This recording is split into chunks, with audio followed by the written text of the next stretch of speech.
सबसे पहले तो मैं गणतंत्रता दिवस के अवसर पर सभी प्रदेशवासियों को देशवासियों को बहुत बहुत बधाई और शुभकामनाएं। देश में संविधान लागू होने के पश्चात जिस प्रकार से प्रगति की है उसकी झलक आज सुबह हम जब दिल्ली में राष्ट्रीय स्तर पर गणतंत्र दिवस की ये जो परेड हो रही थी उसमें हम सबको देखने को मिली है। और स्वाभाविक रूप से मेरा ये मानना है कि आज भारत सिर्फ जनसंख्या के बलबूते दुनिया का बड़ा देश नहीं है, बल्कि दुनिया के बीच में एक बड़ी शक्ति के रूप में आज भारत सामने है। और स्वाभाविक रूप से इसके लिए आज के इस अवसर पर मैं सबसे पहले तो हमारे देश की आज़ादी के पश्चात देश की रक्षा के लिए, सुरक्षा के लिए और देश की आज़ादी के लिए जिन लोगों ने अपनी जीवन की कुर्बानियां दी उनको नमन करता हूं। और उन वीर सैनिकों को जिनने देश की रक्षा के लिए अपने जीवन न्यौछावर किया, उनके इस योगदान को अभी हम स्मरण करते हैं। और मुझे इस बात को लेकर के प्रसन्नता है कि आदरणीय प्रधानमंत्री नरेंद्र मोदी जी के नेतृत्व में मजबूत भारत आगे बढ़ता जा रहा है और अपनी एक अलग छवि के साथ पूरे विश्व के समक्ष आज खड़ा है। और जिसका प्रतिबिंब आज की झांकी के माध्यम से आपने वहाँ पर देखा होगा, चाहे सेना का क्षेत्र है, चाहे कृषि का क्षेत्र है, चाहे स्वास्थ्य का क्षेत्र है, चाहे वो शिक्षा का क्षेत्र है, चाहे वो हमारी टेक्नोलॉजी का क्षेत्र है, हर क्षेत्र में भारत बहुत तेजी से आगे बढ़ा है। सर, उत्तराखंड जो है देश का पहला राज्य बनने जा रहा है यूनिफॉर्म जो है लागू करने में, आप इसको किस तरीके से देखते हैं? देखिए, सबसे बड़ी बात तो यह है कि मैं उत्तराखंड के मुख्यमंत्री को बधाई देना चाहूँगा और यूसीसी लागू करने वाला वो पूरे देश का पहला राज्य होगा और कल 27 तारीख से वो लागू हो जाएगा। इसकी आवश्यकता पूरा देश अनुभव कर रहा है, महसूस कर रहा है। और मैं कहता हूं कि अगर हिमाचल प्रदेश में भारतीय जनता पार्टी की सरकार रही तो उत्तराखंड के बाद संभवतः हिमाचल दूसरा राज्य यूनिफॉर्म सिविल कोड को लागू करने के लिए। बहुत अहम फैसला है और इस फैसले के लिए मैं समझता हूं कि जो उत्तराखंड ने जो पहल की है उस पहल के साथ बाकी राज्यों को भी आगे बढ़ना चाहिए। भांग की खेती को लेकर जो है सैद्धांतिक मंजूरी हिमाचल सरकार की कैबिनेट ने दी है। पिछले कल राज्यपाल ने भी एक चिंता जाहिर की है और सरकार को ये कहने की कोशिश की है कि गंभीरता से इसके रूल्स एंड रेगुलेशंस को फॉर्मेट करे ताकि आने वाले भविष्य में जो है कहीं ना कहीं इलीगल कॉरिडोर ना खुल जाए। आप क्या कहेंगे? देखिए, जो कुछ भी ये फैसला लिया गया, ये फैसला बहुत लंबे समय से विचाराधीन था और इस बात को लेकर के वर्तमान सरकार ने जो इन प्रिंसिपल सैद्धांतिक रूप से इसकी जो मंजूरी देने के बाद एक शुरुआत, उसके पीछे जो प्रमुख जो कारण है वो कारण ये है कि हिमाचल प्रदेश की आय बढ़े, हिमाचल की आय बढ़े, हमारा रेवेन्यू के रिसोर्सेज और ज़्यादा बेहतर हो, ये हिमाचल की आवश्यकता भी है। लेकिन साथ साथ में दूसरी तरफ आय बढ़ने के साथ साथ में चिंता का विषय ये है कि आज हिमाचल प्रदेश में जिस प्रकार से नशे का प्रचलन बढ़ता दिख रहा है, पहले नशे की बातें हम शहर में सुनते थे और जो हमारी सीमाएं जो प्रदेश की जो पंजाब के साथ हरियाणा के साथ लगी हुई थी, चंडीगढ़ चंडीगढ़ के साथ लगी हुई थी, उन राज्यों के साथ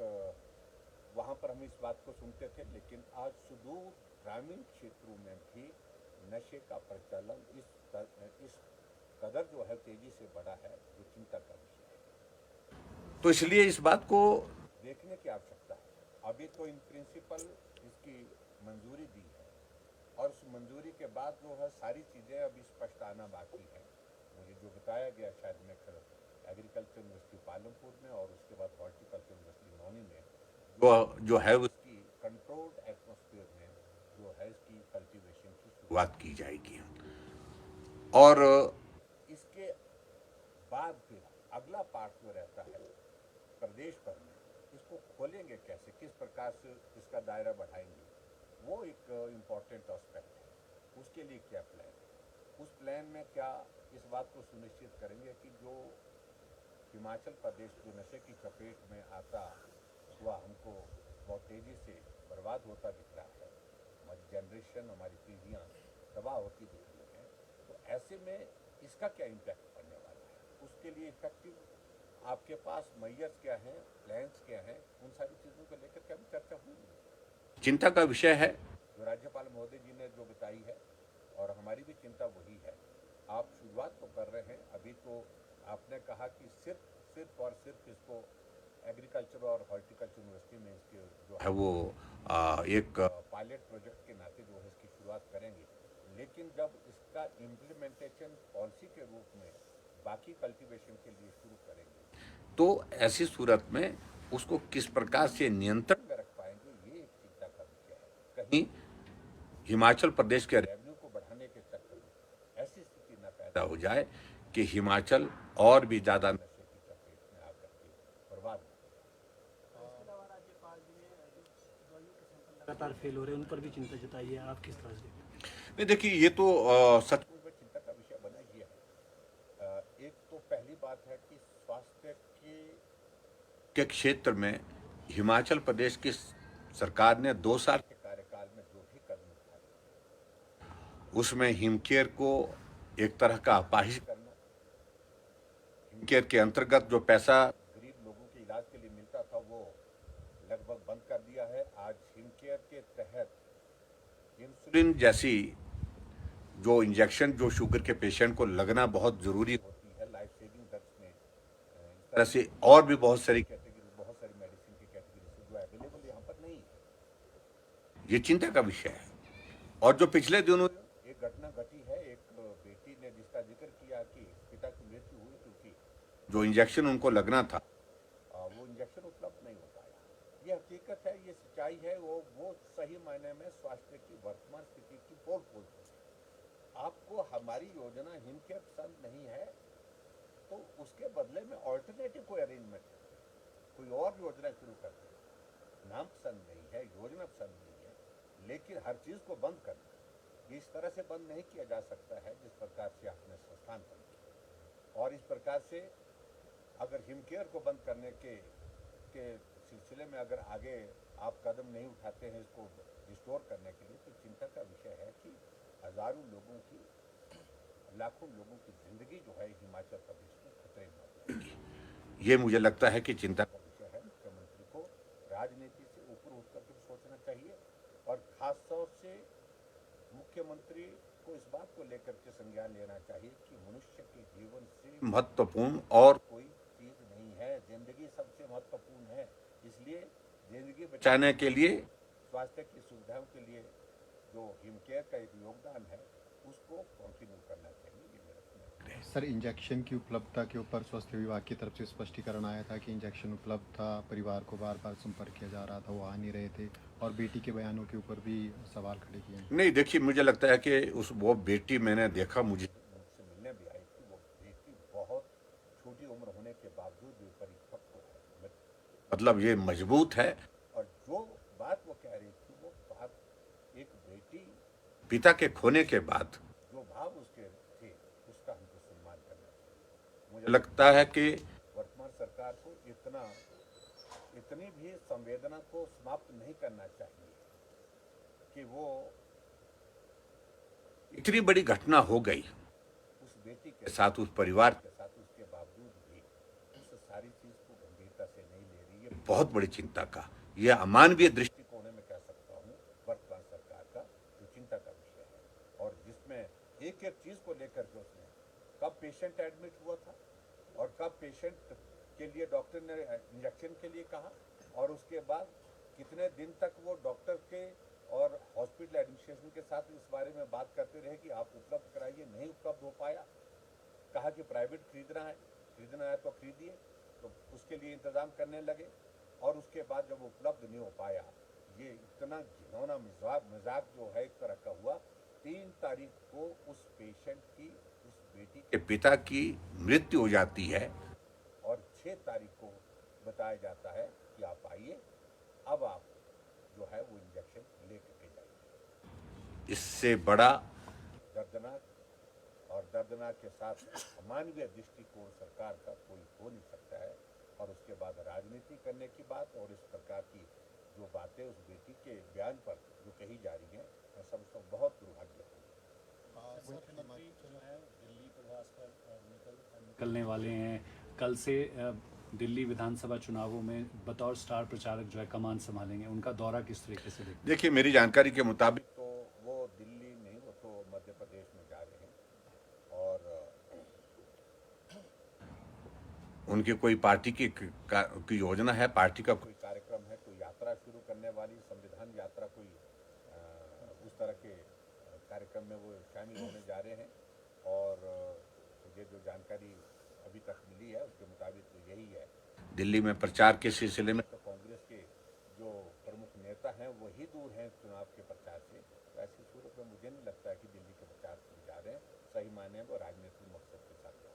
सर, हिमाचल प्रदेश में परंपरा रही है कि जब राज्यत्व दिवस होता है तो कर्मचारियों को या अन्य जो सरकार के ऊपर डिपेंडेंट लोग हैं या फिर सामान्य वर्ग को सौगात मुख्यमंत्री देते हैं, लेकिन इस बार कर्मचारी भी निराश दिखे और किसान भी निराश दिखे और व्यापारी भी निराश दिखे। देखिए, हिमाचल प्रदेश को पूर्ण राज्यत्व के दिवस पर जिस प्रकार से इसको मैं ये कहूँगा कि मुख्यमंत्री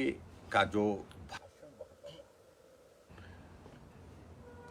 उस तरह का भाषण मैंने कभी आज से पहले सुना नहीं। चाहे वो भाषण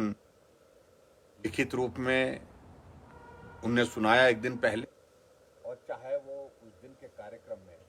पूर्ण राज्यत्व के दिवस पर जो है बैजनाथ में शायद कार्यक्रम था, तो वहां पर उन्होंने भाषण दिया। वो कोई राजनीतिक मंच नहीं होता है, वो स्टेट इंपॉर्टेंस का